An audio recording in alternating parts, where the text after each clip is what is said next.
So hi, I'm going to start this now, this discussion. It's not going to be a presentation that much, it's going to be a discussion more, with some questions to the audience, okay?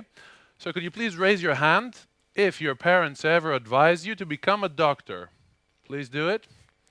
Okay, around 50%. What about an accountant? Okay. And what about a lawyer? Did your parents ever advise you to be a lawyer? Jesus, man, the TEDx audience is not that bad. In most places I ask these questions, the kids' parents have advised them to be an accountant, a lawyer, and a doctor. You go find the connection there. Probably the connection is that, 20 years ago, let's say, these were a few of the most respected professions, right? So in ages where our parents, for example, would be thinking about work, these three professions would be pretty, decent to do in life.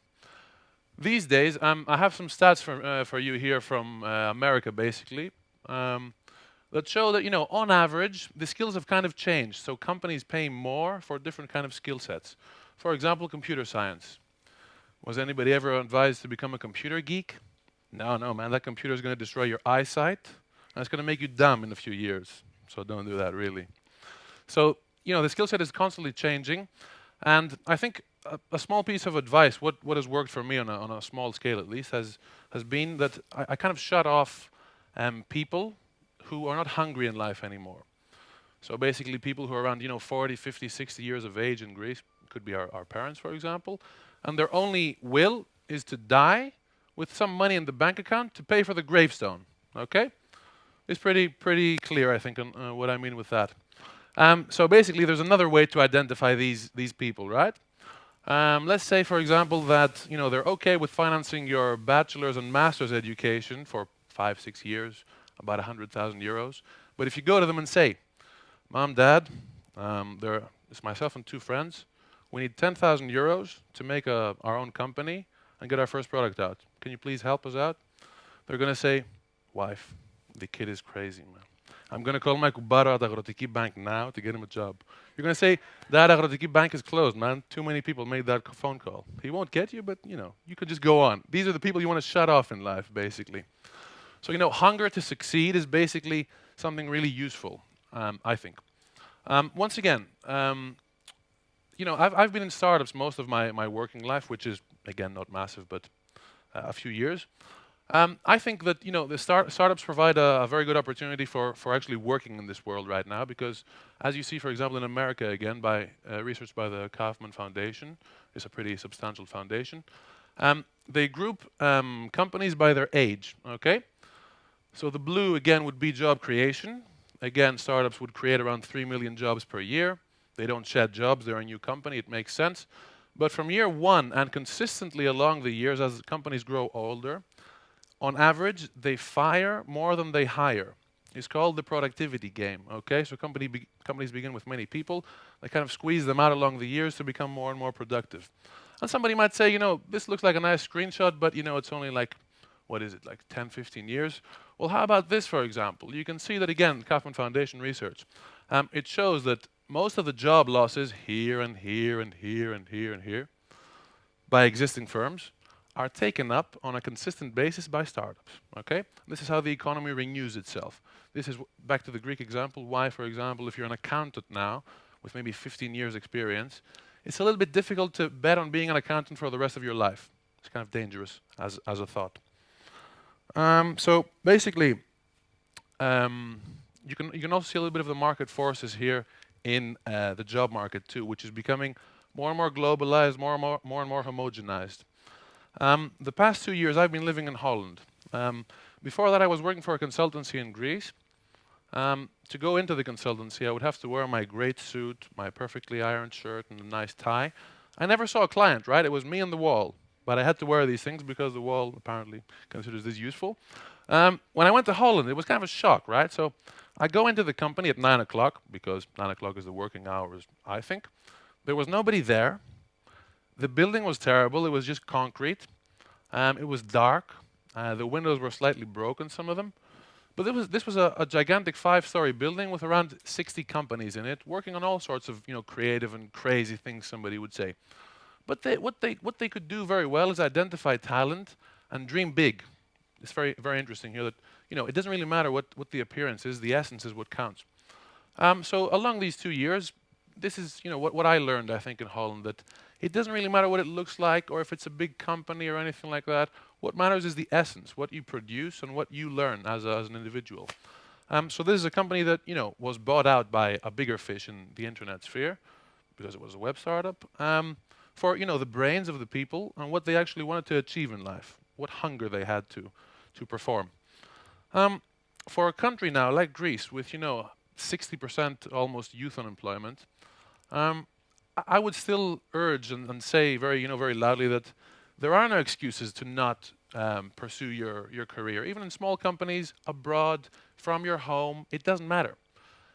There's no excuse for not taking education, further education either. You don't even need money today. You can go on things like Coursera, for example, or Stanford Venture Lab, and learn whatever you want from the best universities in the world for free. From your house. You can be sitting in your pajamas or boxer shorts or whatever and be working. Again, there are platforms like Odesk, for example, founded by Greeks, in America, of course, but yeah, that's because of the Greek state.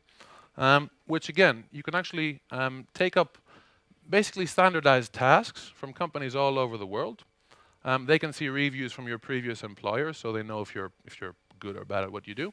And they can also get screenshots of your work. So you're sitting in your house in Chalkida, for example, that's where I'm from, be working for a client wherever in the world, and they get the occasional screenshot. So if you're a little bit, that won't work with them. So that's kind of a problem. So another advice here I would like to give is that CVs right now are not really differentiated if you have, let's say, a master on your CVs, right? If you've done master's education, I think in a few years it'll show more clear that the real differentiation in education, especially, not so much work, but more on the education side, will be what extracurricular stuff you've done online. So, for example, citing that you finished a few courses on Coursera or Udacity or you name it, will be the differentiating part, I think. Again, don't forget that in this job market, you're competing with everybody from all over the world who might even be more hungry than you a little bit, right? There are millions of people in India, for example, which wake up every day and all they want to do is work because they have nothing. They don't have their nice house of their parents that they live in. And, there's kind of a maxillari, they're kind of a pillow. So people are really hungry to work. And we Greeks, especially, which we don't really have a lot of, this hard work ethic, we need to be a little bit more vigorous there, let's say. So distant education and distant working. These are a few of the options that, basically they eliminate the excuse factor, the unemployment factor, the everything like shit factor. Just cut these excuses out of your life and stop talking to people that give you these excuses too. It changes your mindset. Now, you see, these options can work pretty nicely if you want to work or educate yourself on a, let's say, well-defined tasks level. But there are a few more subtle ingredients to, let's say, innovation or small companies that perform and become big companies. There's a very concrete reason why, for example, Google makes the best workspace for their employees, and it looks like the best, let's say, house basically you would ever want to live in. And it's all the the tacit stuff between humans. If you're working all over the world, you can't really interact with your fellow humans. And if you're a company of 3, 4, 5 people, you really want to have these human interactions, doing a favor for each other, being in the same space, bringing somebody a coffee. These people, the 4 or 5 at the beginning of a company, are the ones that are going to define what your corporate culture is. And again, corporate culture has been shown that if there's a strong corporate culture, you will outperform your competitors in the long run. So it's important why you would want to build this. So at Investors Club Greece, what we do right now in Greece, what we're starting in Greece, we aim to attract foreign investors to come found Greek companies in Greece. Somebody will say a very difficult task, but the thing is that there is interest because of the human capital in the country right now. And we all kind of agree that we need spaces where the team is going to perform together, where it's going to be together and define a culture that will make it grow very, very, very fast.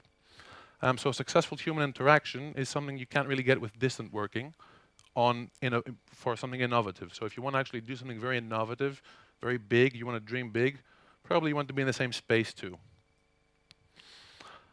Basically, I want to give you one example that makes me, like the fact that I've been working in small companies and there's no failure factor there. It doesn't matter that Procter and Gamble didn't take me for their interview. It doesn't matter at all. So I was in Holland. I was speaking to the chief information officer of a big telecommunications company, right? Discussing a consulting project. So after an hour of speaking with him, we come to the more interesting questions. So I ask him, so which one of your competitors are you afraid of in the end? And he pauses for a while. He thinks about it a little bit. He says, basically, I'm not afraid of any of our competitors. What I'm afraid of, he says, is all these teams of 2, 3 people anywhere in the world, working from a garage in torn jeans. And they want to redefine industries. So if one of these teams succeeds, he says, I'm going to be looking for a job. This is what I think of before I go to bed at night. Okay? Look at, for example, what an application we all know now, WhatsApp, did for SMS revenues. Okay? Billions were lost in the telco industry. I'll give you just one more example on this, on why small teams can actually create gigantic outcomes, I think. And it's another option to consider in this job market in Greece.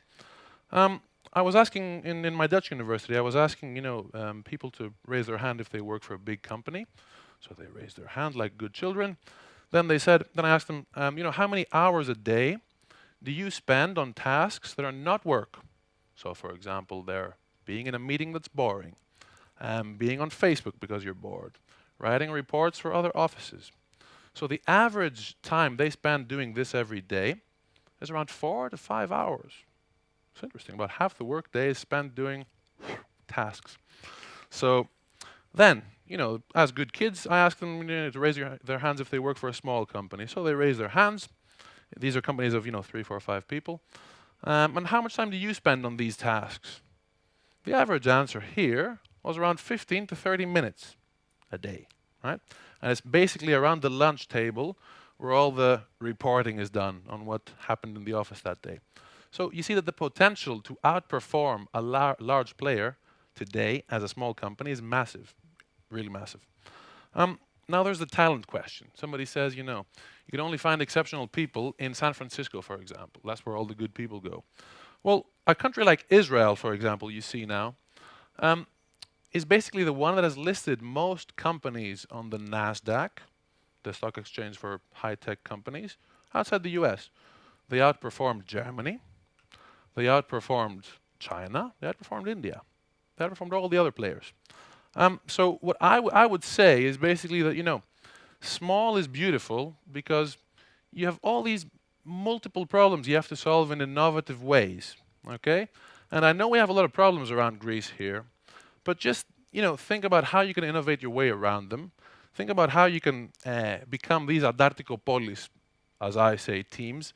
Not to throw petrol bombs at the police, though, but to get together, work your ass off, create companies, value for society, happiness for yourself, redefine industries, and go out there and scare those big guys. Just go scare them. Thanks.